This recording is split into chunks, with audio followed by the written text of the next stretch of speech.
For many, the new year is a catalyst for change. A time to reflect on the way we've been doing things and rethink them, setting goals for our ongoing development and overall well-being. And many businesses do the same, looking back at the successes of the previous year as well as the areas for improvement and starting to build their vision for the year ahead. In 2023, we had the opportunity to ask experts today's biggest questions in digital customer experience, spanning topics from automation to consumer behavior.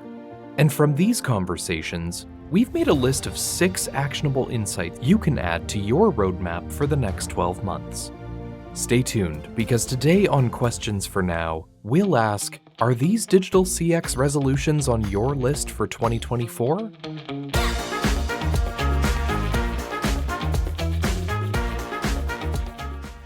Welcome to Questions for Now, a podcast from TELUS International where we ask today's big questions in digital customer experience. I'm Robert Zirk.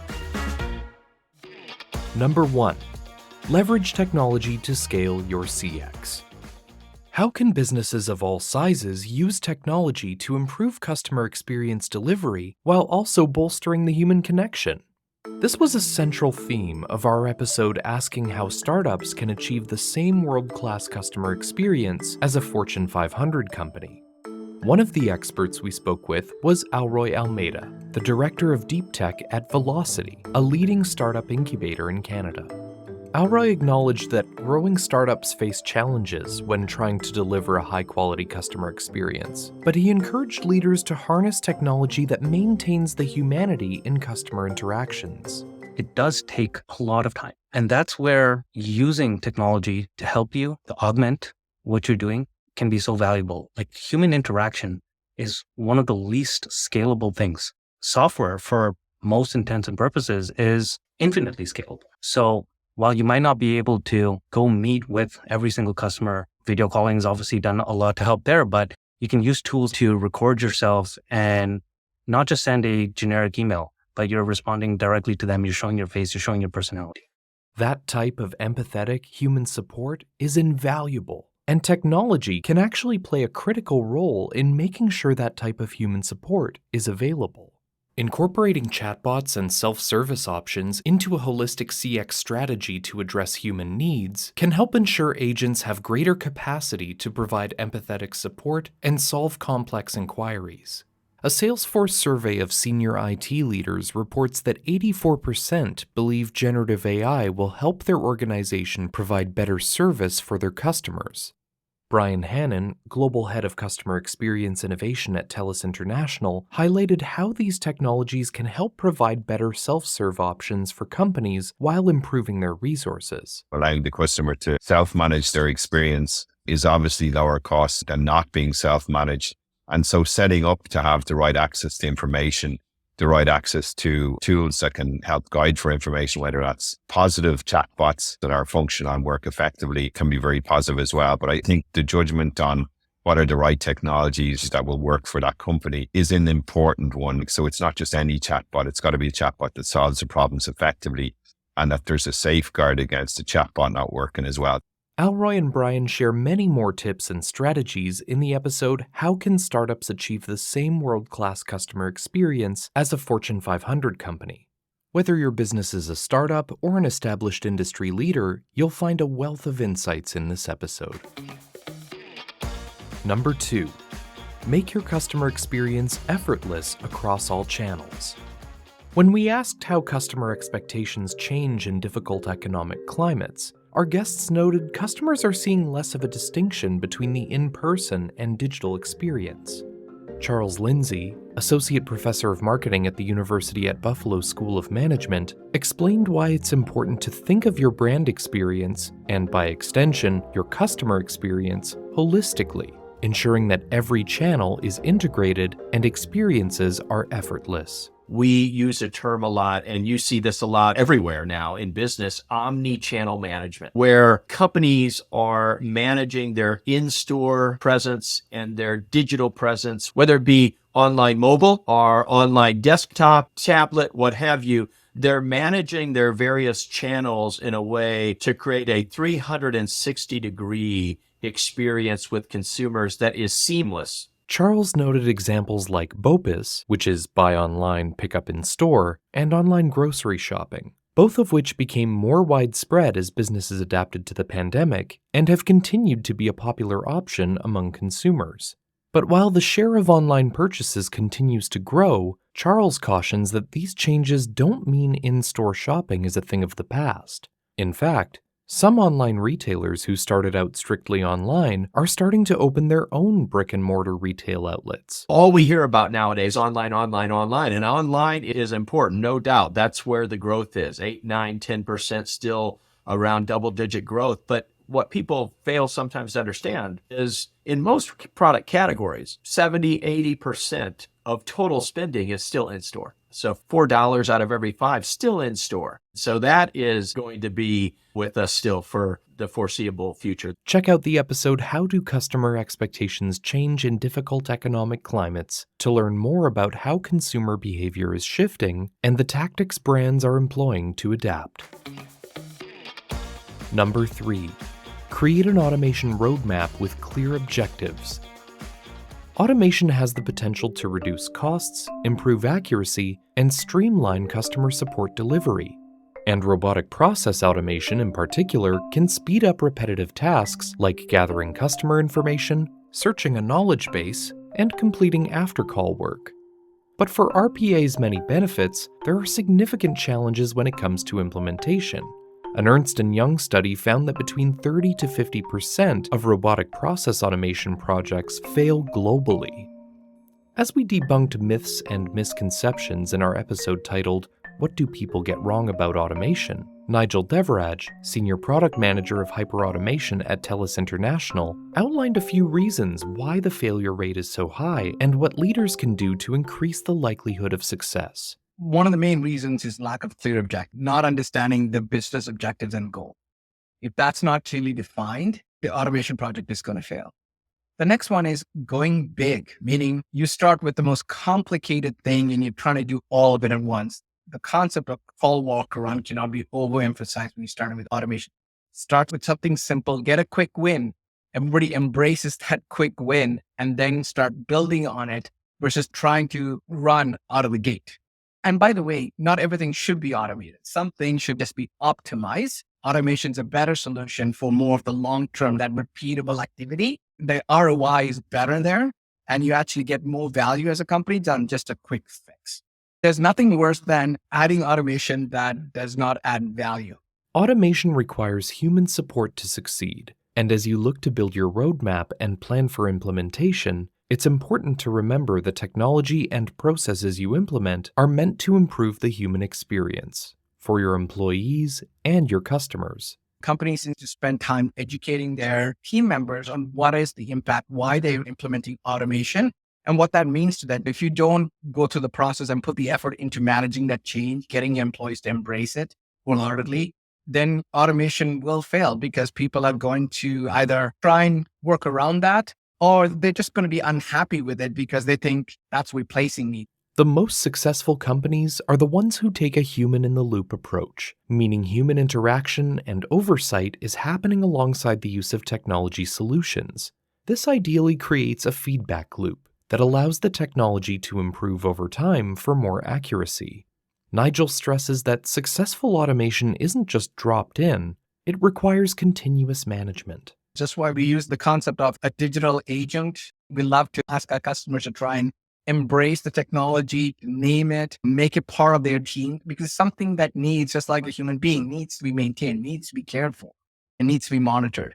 So it's something you start off slow and you just build on it. I think that's the best way possible. And that also doesn't have you fully committed and allows you to test and modify as you go along. We think of lifelong learning for human employees, right? Correct. So there has to be a digital equivalent for the digital coworkers for the automation side. Exactly. It's no different. It's just technology, meaning it can work all day long for you, but it does need to be cared for.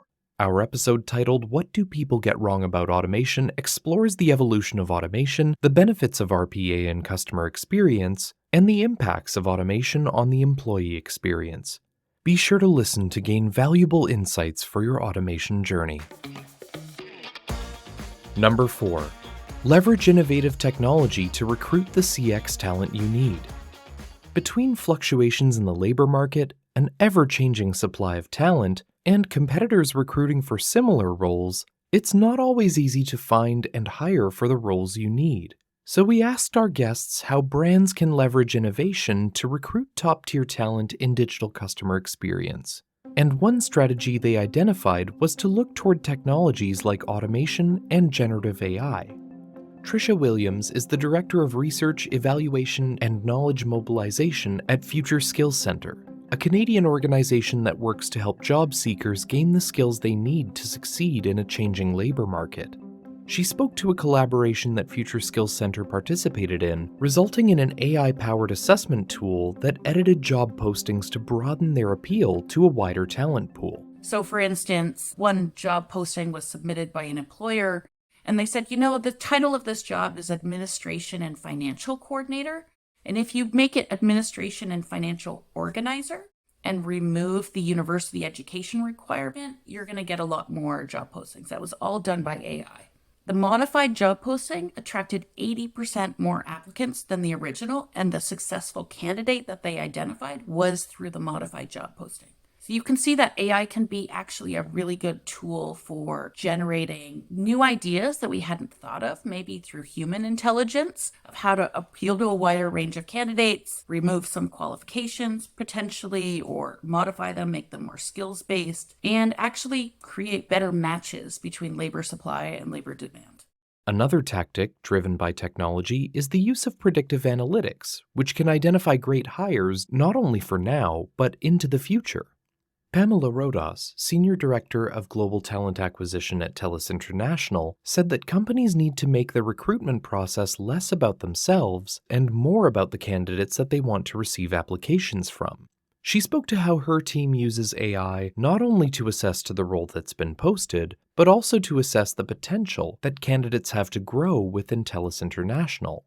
That type of AI-based analysis that we get at the beginning is embedded in our human capital tool, where we store that information and ensure that when we are seeking for those roles internally, because we have a huge percentage of our talent being promoted internally, we check for those skills and competencies beforehand so we can do a proper match and we can understand if they will be successful in the recruiting process as well as in the role. But while technology can provide many benefits, Pamela noted the importance of finding the right balance in defining roles for the technology you leverage and your recruiting team. There has to be flexibility in technology.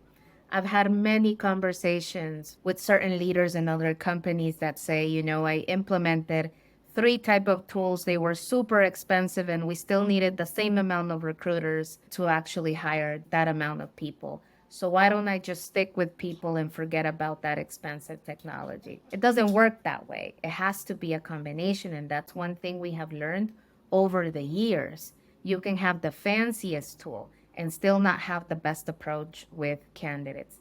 You have to be careful with the vendors that you choose if they will be fit for you as well. It's not only the candidate. Our episode titled How Can Brands Leverage Innovation to Recruit Top-Tier Talent provides greater insight into how candidate expectations are evolving and how rethinking your hiring and onboarding practices can help you build the best team for your business. Number 5. Design for security across your operations. Customers expect the brands they interact with to keep their data secure. Research from McKinsey & Company shows that 40% of consumers and 52% of B2B purchasers have stopped doing business with companies that didn't protect customer data. So we asked how brands can rethink their data security practices to maintain the trust customers place in them. One key principle our guests raised was security by design, the building of security considerations into the foundation of the products, services, and processes you develop. As much as it can seem daunting to take action, Dr. Dave Chatterjee, Associate Professor of Management Information Systems at the University of Georgia and host of the Cybersecurity Readiness podcast, had some words of encouragement for leaders who may be just starting down the path of adopting a security by design approach. It's never too late to get on the track of proactive cybersecurity. It's never too late. Top management has to lead the way. They set the tone, they set the standards, they set the culture. And they do it not just by talking about it, by actively engaging in the process. The guest on my podcast I thought it was a very profound statement. He said, Dave, I wish more senior leaders would consider cyber threats as a strategic opportunity. They should take it as a challenge to create capabilities, competencies, which would allow them to reach out to potential customers and say, hey, if you keep your data with us, your data will be more secure because we care about security. Cybersecurity is one of our core competencies. It is integral to the mission of our company. Being very secure allows a company to promote their brand, to increase the customer base. So it's a win-win. There is a myth out there that you can either have convenience or you can have security. You can't have both. Well, maybe at some point that was true, but today, if you have to be competitive, you have to provide both. You want to provide customers a very intuitive, easy to use kind of experience, but they also want to be assured that their privacy is not being compromised and their data is being protected. So that's kind of the way organizations, the leadership needs to think about security. Security as a strategic opportunity. For a deeper discussion on what brands need to be aware of in cybersecurity today, tune into the Questions for Now episode, How Can Brands Rethink Data Security to Maintain Customer Trust? Number 6. Create safe online communities for customers. If your brand runs or is part of an online community, you'll want to familiarize yourself with AlgoSpeak. AlgoSpeak is online language that's meant to evade algorithmic detection, and it can include code words, slang, deliberate typos, emojis, or different words that sound similar to the intended one. On our episode titled How Can Brands Keep Up with AlgoSpeak, Siobhan Hanna, Managing Director and Vice President of TELUS International AI Data Solutions, spoke to why people communicate online in this way. Culture, youth culture, trends, meme culture. And then in some instances, there are certain groups within culture that may be influencing language for less benign reasons. There are instances where, of course, it's problematic, whether that is because it's offensive or could result in a safety of harm issue. But I certainly think actually it can help to create affinity in some ways. It actually can help to reinforce safety in some ways. I just think it's organic, right? I think it's just part of how language has always evolved. This is just a different means of how that is happening. And Dr. Jamie Cohen, assistant professor at Queens College, City University of New York, concurs that the measure of whether AlgoSpeak is a good or bad thing depends entirely on how it's being used. I think AlgoSpeak is a very savvy way of interacting with this content. Trust and safety is a very important part of all social media platforms. And I think without that, safety is the biggest concern, not just for people, but for brands. You don't want your advertisement showing up next to something that's wildly inappropriate, even on the basis of like marginally inappropriate. 41% of Americans surveyed say that if they come across the kinds of AlgoSpeak that negatively impact user safety, it leaves them with a negative impression of the platform or brand that it's being associated with. And another 9% say that it's enough for them to stop buying a brand altogether. So brands have some important questions to consider when they come across AlgoSpeak. They have to make a value judgment. Is the content valuable enough to maintain its ability to communicate, share information, and keep people on the site without alienating anybody at the same time? And is it dangerous? To learn more, How Can Brands Keep Up with Algospeak provides a glimpse into the relationship between Algospeak and the way humans communicate, and is a must-listen for brands looking to stay up to date on content moderation best practices. So those are 6 digital CX resolutions that can help your business grow and thrive in 2024. And as we wrap up today's episode, I have one more resolution for you.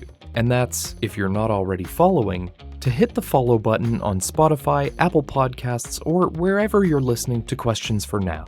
That way, you'll be among the first to hear compelling insights from business leaders and top experts that can give your brand a competitive edge in digital customer experience.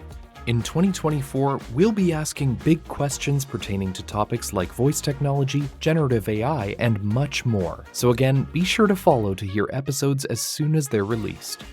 Thank you so much for listening to Questions for Now, a TELUS International podcast. And a big thank you to everyone who is following and sharing each episode. I'm Robert Zirk, and until next time, that's all for now.